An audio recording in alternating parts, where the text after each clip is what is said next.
근데 이게 저는 그렇게 봤어요. 이거를 들어주고 안 들어주고를 차치하고 나서도 명태균 씨랑 가까웠던 거는 사실이죠. 사실이다. 네. 그렇죠. 그럼 이게 22년 4월이면은 22년 5월 9일 녹취가 뜨기 몇 시간 전 그 저녁 새벽에 명태균 씨한테 김영선 공천하라던데요. 이걸 알려준 것도 사실 이준석 의원이잖아요. 그러니까 이 사건은 사실 뭐 명태균 씨를 두고 이준석의 핵심 관계자라서 뭐 이핵관이라고 얘기하거나 김건희 핵심 관계자라서 김핵관이라고 얘기하거나 이런 것들은 아무 의미 없어요. 왜냐하면 이 사건은 사인이었던 명태균 씨가 그렇지. 김건희 여사랑도 연락을 하고 그리고 당대표였던 이준석 대표랑도 연락을 하고 그리고 윤석열 대통령이랑도 연락을 다 해서 뒤에서 어떤 공천 개입이나 아니면 행정관 인사라던가 이런 거에 개입을 했다는 게 문제인 거예요.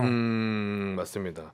마지막으로 요거만 하나만 여쭤보겠습니다, 의원님. 그거 말고도 지금 이준석 의원이 평택시장 관련해서도 발언을 해가지고 지금 요거 이슈가 굉장히 크게 되고 있어요. 그러니까 나는 이준석 의원은 내가 들은 건 없지만 네. 들은 건 뭐 따로 윤석열 대통령한테 연락이 오거나 그런 건 없지만 괜찮은 사람이 있었다. 공재광이라고. 근데 경선 5등 하는 사람이 공천을 받았다.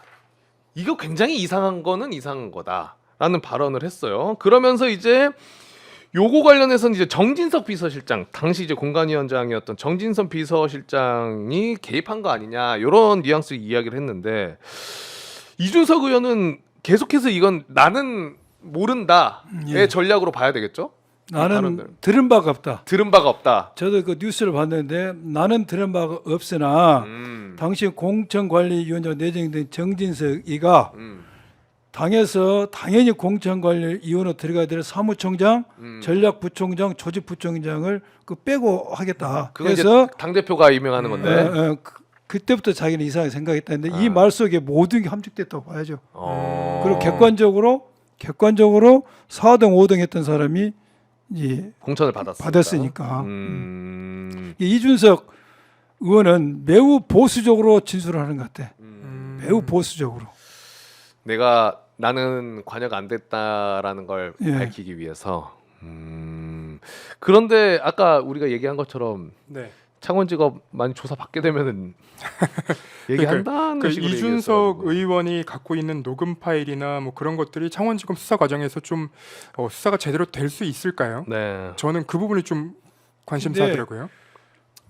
검찰 입장에서는 이준석 의원 개인을 향해서 수사에 있어서 뭔가 주저할 이유가 없죠. 그 사람만 본다면은. 그 사람만 본다면. 그 사람만 본다면 그렇지 않습니까? 그렇죠. 무슨 윤석열 대통령 등 주고 나간 사람인데 뭐가 그걸 봐줄 이유가 있겠습니까? 그렇죠. 단지 문제는 이것이 불똥이 네. 제가 볼 때는 불똥이 윤석열 대통령의 튈 대통령한테. 가능성이 아주 높고 이거 아킬레스건이야 지금. 그렇죠. 지금 명태균이가 주장한 것보다도 이준석이 주장한 것은 그 진술의 신빙성과 네. 그다음 구체성 여기 있어서 엄청난 폭발이 있다고 보여. 아킬레스의 것이다. 그래서 이제 검찰이 과연 어느 정도가 진도를 뺄 것이냐는 문제가 있죠. 그 이준석 의원 입장에서는 언론에 비친 거 보면은 나는 뭐 두려워할 것도 없다. 필요하면 있는 것들을 다 이야기하겠다라고 이야기하잖아요.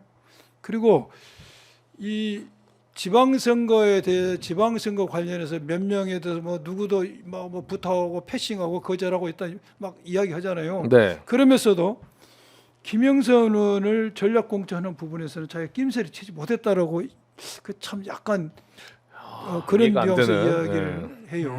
그런 거 봐서는 아마 여러 가지 짚어볼 부분이 많다 생각이 들어요. 아 이게 지금 저희가 뭐 지금 오세훈 시장 관련해 가지고도 뉴스가 있고 뭐 하고 한데 그러니까 인물이 너무 많이 등장하니까 맞습니다. 점점 헷갈리기 시작하는 거예요 이게. 네, 심지어 방송 들어오기 전에 또 새로 나온 보도가 또 나왔어요? 또 있는데 그 윤한홍 의원이 전화를 한 이후에 명태균 씨랑 명태균 씨 측근이 정진석 비서실장한테 연락을 했다는 거예요, 카톡으로. 그러니까 이제 돌아 연락을 해보니까 대통령실, 뭐 윤석열, 김건희 부부가 이 너무 명태균 씨한테 연락을 하면 이제 문제가 생길까봐 겁이 나서 연락을 못 한다고 하니 정진석 비서실장한테 카톡을 2번이나 남겼다는 거예요. 근데 이게 실제 답장은 없었지만 2번에 남길 수 있었다는 건 저는 결국은 이 정진석 비서실장도 명태균 씨와 소통을 하고 있었던 것 아닌가 그렇죠. 이렇게만 생각을 할 수밖에 없더라고요. 그 윤한홍 의원이 자기에게 그 지인을 통해서 자기에게 이러한 그 녹음 파일을 틀어달라고 한 배경이 네.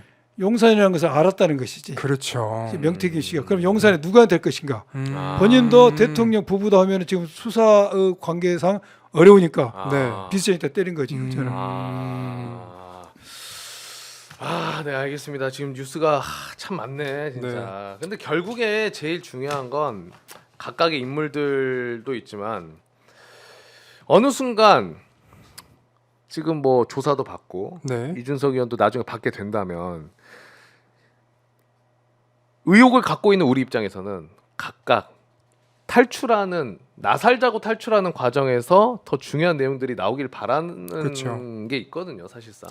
근데 이게 이제 검찰 수사가 진행되고 있으니까 결국은 명태균 씨 의혹이 그 탄핵 조국혁신당에서 이제 그 초안을 공개한 그 탄핵안에도 들어가 있거든요. 그럼 여기서 공개되는 내용들 중에 혹시 어떤 게 탄핵의 트리거가 될 수 있을지 아니면 이 사건 자체로 탄핵의 트리거가 될 수 있다고 봐야 되는지 좀 여쭤보고 싶더라고요. 지금 탄핵은 대통령이 직무적 헌법과 법률에 위반되는 행위가 있어야 되죠. 네.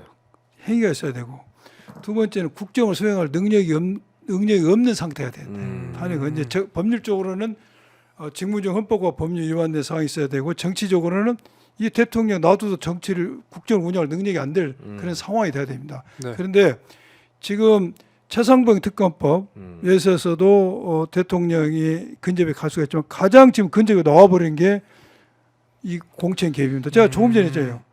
당선인 신분을 네. 공무원 안 보더라도 이런 죄가 된다. 음. 그렇기 때문에 이것이 수사를 해서 밝혀진다면은 탄핵이 아주 큰 내관이 되는 것이죠. 근데 문제는 탄핵을 하려면 8석을 우리가 가져와야 되거든요. 뭐 죽을 죄를 졌다 치더라도 결국 국회로 공이 넘어오는 것이죠. 그렇죠, 국회로. 다만 탄핵을 특검을 발의해서 아니면 창원지가 수사를 잘해가지고 대통령 관련 부분이 나온다 하더라도 이것이 바로 이꼬르 탄핵이 아니죠. 탄핵을 이끄는 추동력이 생길 뿐이지. 그렇죠. 중요한 것은 마지막 탄핵이든 임기 개헌 단축 개헌이든 8표가 넘어와야 된다는 거죠. 국회에서 맞아요. 해결해야 된다는 것이죠. 얘기해 주신 거 들어보니까 맞네. 이게 수사가 잘 된다고 하더라도 그걸로 끝이 아니라 그렇기 때문에 특검으로 가든지. 그렇죠. 그래서 그 특검을 하도 마찬가지예요. 특검을 하도 그것이 이꼬르 탄핵이 아니지. 그렇죠. 네. 특검을 하도 특검에서 죄를 밝혀내면은 그것이 탄핵으로 가는 동력이 생길 뿐이지 결국은 국회에서 8석이 또 와야 돼. 또 와야 되죠. 그러니까 특검도 8석이 와야 되고 이제 탄핵의 과정이 네, 되더라도 또 와야 특검도 돼. 탄핵도 개헌도 마지막 8표입니다. 8표 오자마는 안 됩니다.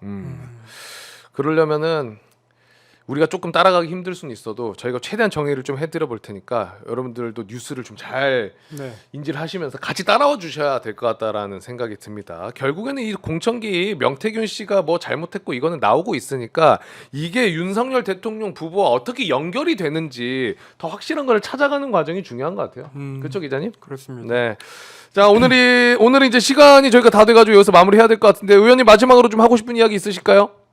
시간이 너무 짧네 밤에. 이제 광주로 가십니까 아니면은? 아니지 저는 원래 행안위를 8시까지 하다 왔어요. 네. 내일 또 국회 일이 있는데 우리 민주당은 지금 여러 가지로 어려움이 있지만은 이 어려움을 잘 극복하고 이제 어떻게 해서든지 이 정부가 윤석열 대통령에 대한 개인의 호불호를 떠나서 국정이 현재 난맥상에 빠졌습니다. 그렇죠. 국정을 수행해 나갈 좀 능력이 안 되는 지지를 가지고 있어요. 그래서 이것을 어떻게 하면은 국가적으로 국정 난맥을 빨리 해소할 것이냐에 대해서 저희들이 여러 가지 생각을 하고 있는데 현재는 당론으로 정해진 건 이제 특검법이지 않습니까? 네. 탄핵이나 임기 개헌 단축은 그 다음 문제입니다. 그래서 우리가 하고 있는 게 지금 뭐죠? 1000만인 서명 운동을 하고 있습니다. 네. 그래서 제 지역구인 광주에서도 저도 지난주 가서도 일요일날 돌아다니면서 서명 받았어요. 육성을 외치면서. 근데 우리 여기 시청자 분들이 지금 할 수 있는 것은 서명을 많이 하는 겁니다. 1000만인 서명인데 2000만 서명을 하고 서명을 많이 하면 할수록 윤석열 대통령이 거부권 행사의 주자겠죠. 또 국민의힘 의원들도 용산보다는 국민의 쪽에 귀를 기울입니다. 그래서 지금 할 수 있는 것은 서명을 많이 해주신 거다. 네. 부탁드립니다. 네, 알겠습니다. 자, 그러면 우리 의원님과 또 기자님 두 분과 함께 저도 인사를 나누면서 저희는 내일 저녁 또 찾아뵙도록 하겠습니다. 기자님도 오늘 너무 고생 많으셨고 네. 하고 싶었는데 못 하셨던 거 있어요? 아니요, 너무 많이 했습니다. 내일도 아마 뉴스가 많이 쏟아질 겁니다. 마찬가지로 저희가 또 저도 부족하지만 최대한 정리 좀 깔끔하게 해가지고 상세하게 알려드릴 예정이니까요. 내일 저녁에도 많이 찾아주시고 채팅 많이 남겨주시고 구독 아직 안 하신 분들 꼭 눌러주시고 영상 좋아요 꼭 눌러주시면 감사드리겠습니다. 의원님이랑 기자님 너무나 감사드리고요. 저희 내일 저녁에 다시 찾아뵙도록 하겠습니다. 고맙습니다. 감사합니다. 네, 감사합니다.